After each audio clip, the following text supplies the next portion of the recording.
Alright,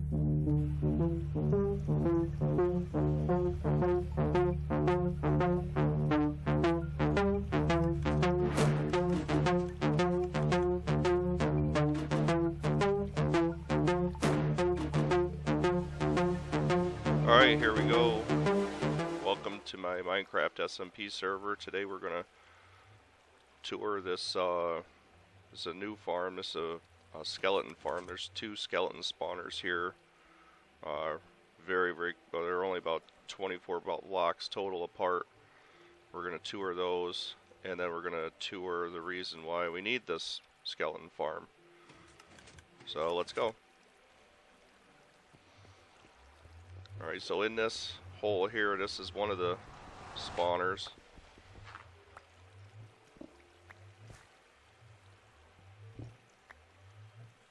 See it over there.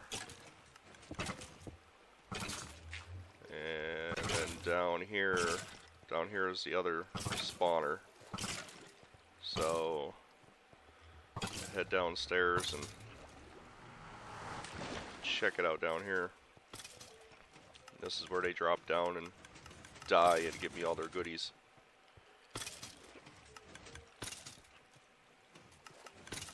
Oh, somebody has to AFK on the middle block right up here. See, now this guy has feather fall on, so we have to murder this guy by hand. Oh, now this guy has. So I did make this an XP farm too, just in case. It's not really the greatest idea, but it is there if you wanted to use it that way. Then you can hear the items get spit out, send down these water streams, and go up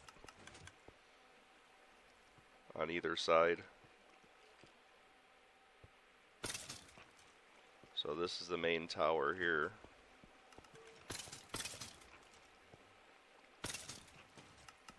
And then this is the little area where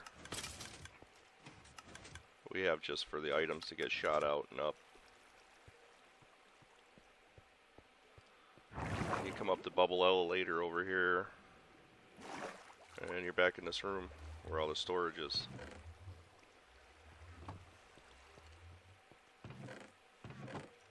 So we're getting rid of the arrows. We don't need the arrows. I keep all the arrows from the mob farm in my base.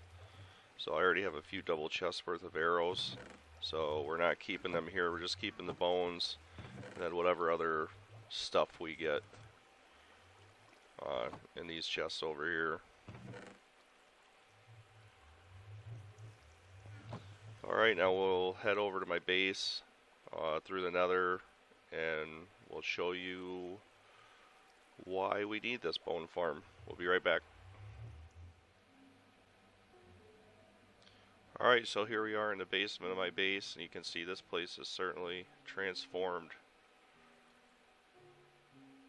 over the last week or two. We've been busy down here, and this is part of the reason why we need all the bones to make the bone meal.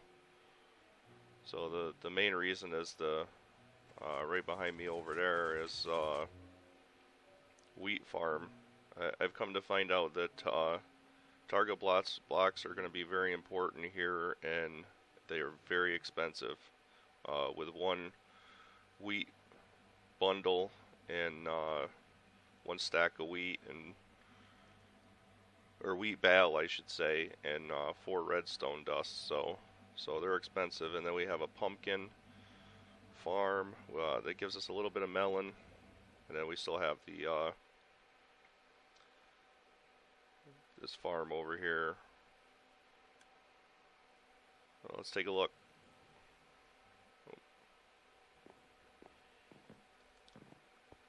So this one is each module has 3 pumpkin and one melon, just because it grows fast. If the stems are next to each other, they grow faster if they're not the same thing. So that's the only reason we have any melon in here. Otherwise I wouldn't have any melon at all, because in my opinion, farming melon like this is kind of silly when you can just put them in rows and then grab a silk touch axe with efficiency 5 and a beacon, and it's insta mine, and you don't have to craft the melons up, so it's much easier. So all right, let's go over how this works quick. The 4 observers are just connected in a chain with all 4 pistons, as you can see here. I did it this way just because every once in a while an item will get stuck on the edge here, so the more often those pistons fire, the better. This design was originally inspired by something that my brother did on his Tritoncraft. And I wanted to build something similar, but I wanted to build it in a circle, but I just couldn't make it work. And I looked at a couple videos, and I'll post some videos down in the description that where this was inspired by, and we'll go over and check out a couple different pumpkin farms that we have over in the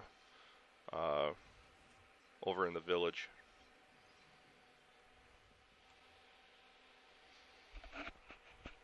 All right, this one here is kind of my design.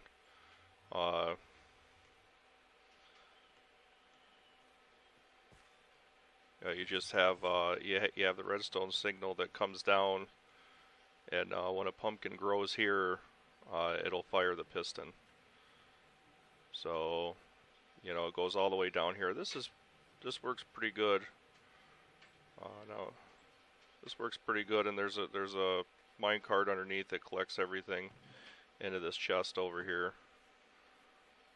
And this is what I'm talking about the rows of melons.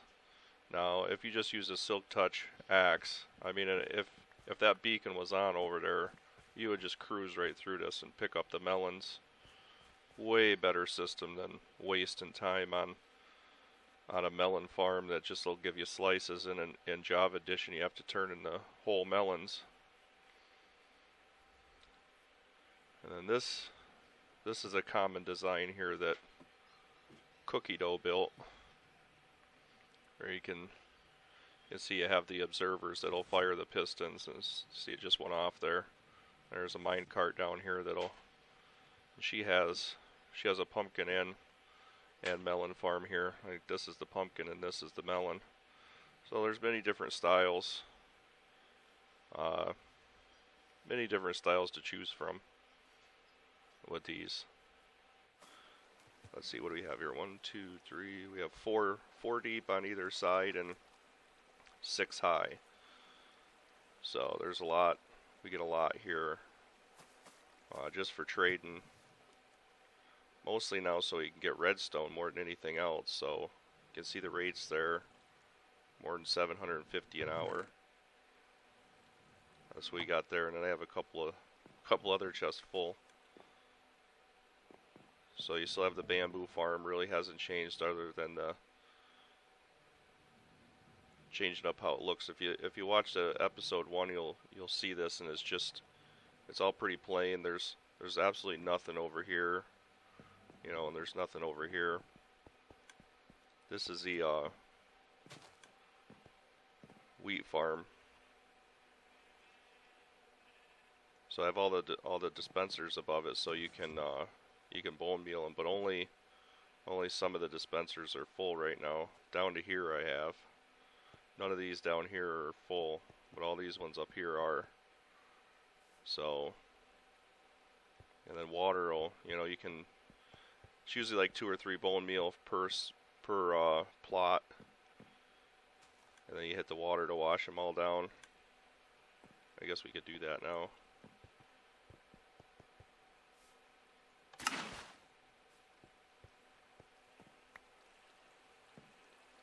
Hit the water and washes them all away, and then you got to go back in and plant them manually, unfortunately, but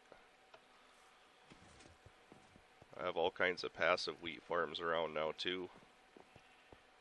And right now I just have them coming into this chest over here. I have to build some storage for it. Over here we have a little flower farm, which we also need the bone meal for. This sucker's loud. I could turn it on for a minute, but it is loud.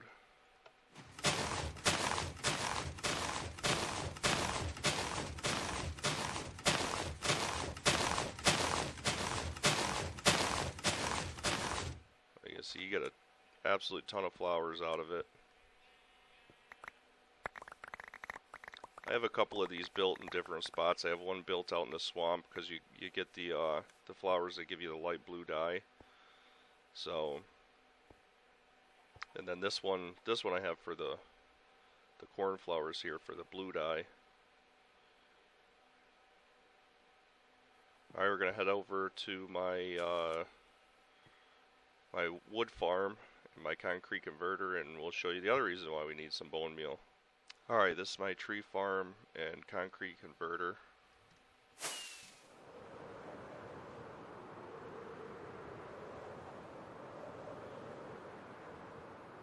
They were both originally a Mumbo kind of design, you know, with my own kind of twists on them.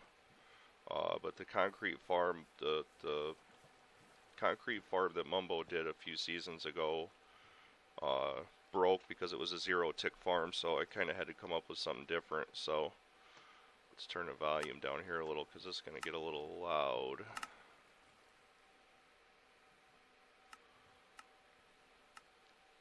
But this tree farm here, I think, is for the most part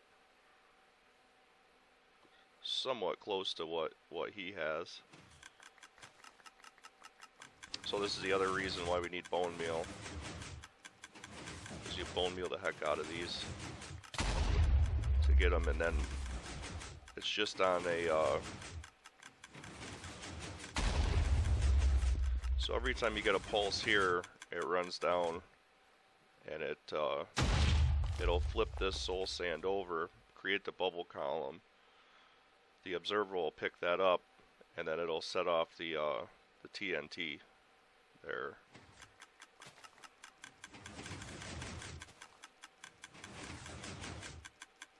So, and the TNT is just a TNT duplicator.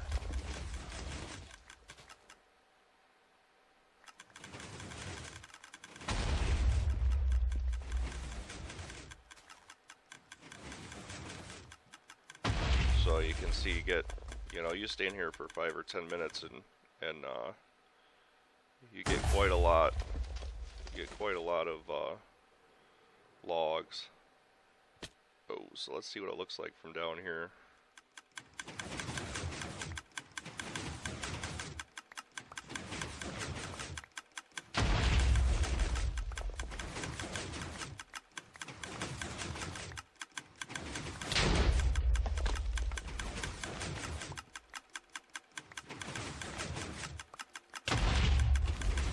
Generally don't have any trouble with where the TNT comes down for the logs here, because it's a little bit slower process than the concrete.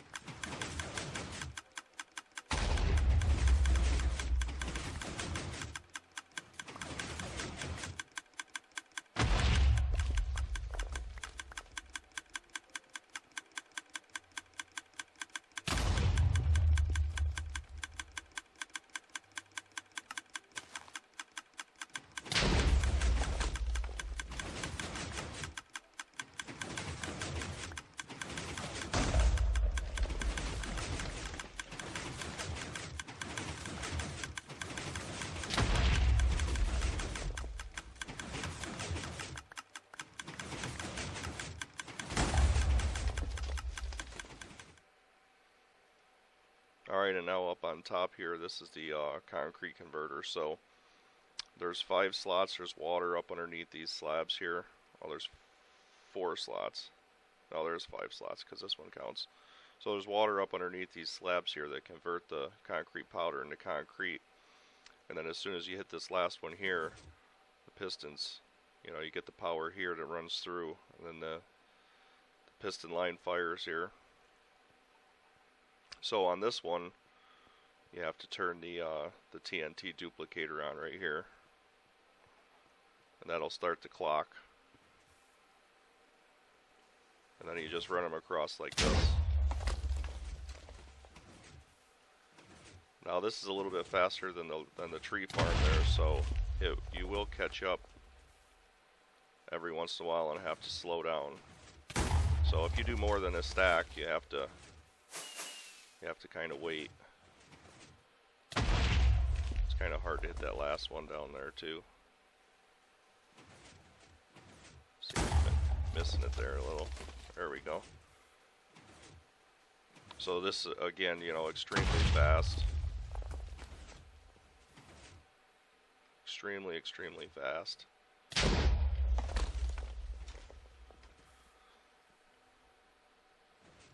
So then you have to come back over here and shut that off. Otherwise she keeps going. Alright, if you like this video, please like and subscribe. Thanks for watching, and we'll see you in the next one.